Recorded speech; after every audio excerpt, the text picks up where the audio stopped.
Another day. parang hype lang ha.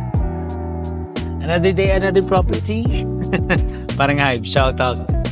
Bibili rin ako ng Rolex sa'yo. Greenwoods, may bago tayong listing.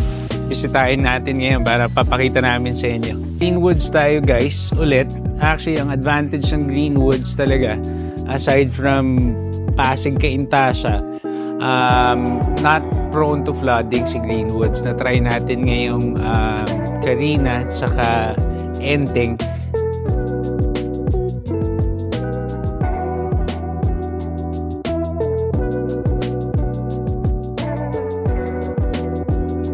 Ganda ng property na to. 5 bedrooms, meron kang living room dito or living area sa 3rd floor, which has 3 rooms. 2nd floor has 2 rooms kasama yung master's bedroom.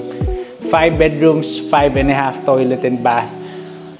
Meron tayong maid's room outside the house, and then 2 carport. And then yung pinaka receiving area mo, double height ceiling. So napakagandang property for 26.5 million, negotiable po yan. We will post all the details soon. Yan, may mga gumagawa pa actually. So sobrang bago nitong listing na to. So yan, abangan nyo guys.